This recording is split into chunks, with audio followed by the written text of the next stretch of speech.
सखी सोडवणार कबीरच्या हाताचं हळकुंड. सखी सांगणार नव्याने आपली ओळख. लपंडाव या मालिकेच्या आगामी भागामध्ये एक नवा ट्विस्ट लवकरच प्रेक्षकांना पाहायला मिळणार आहे.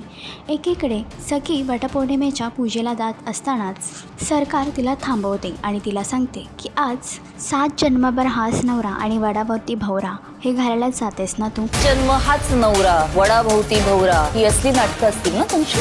यावर कबीर मध्ये येऊन तिला सांगतो की सखी मॅडम तुम्हाला का सांगतील की आता कुठे जातात आणि तसंही सखी हीच माझी वड आहे आणि तीच माझी वट आहे हे सांगून कबीर सखीच्या पायामध्ये पैंजण घालतो. माझा 7 जन्मांचा वड सखी आणि माझी 7 जन्मांची वट आहे सखी. यावर सखी देखील त्याला साथ देते आणि त्याच्या हाताचं हळकुंड सोडवते आणि नव्याने आपली ओळख सांगते की आजपासून मी सखी कबीर किर्लोस्कर आहे. आजपासून मी सखी कबीर किर्लोस्कर. तर सखी आणि कान्हाचा एकजूटपणा ठरेल का सरकारवर भारी. मालिकेचा अपकमिंग ट्रॅक तुम्हाला कसा वाटला हे कमेंट करून नक्की सांगा आणि अशीच अपडेट जाणून घेण्यासाठी तुम्ही आमचं चॅनल डेली चक्कर रिजनल याला लाईक शेअर आणि सबस्क्राईब नक्कीच करा.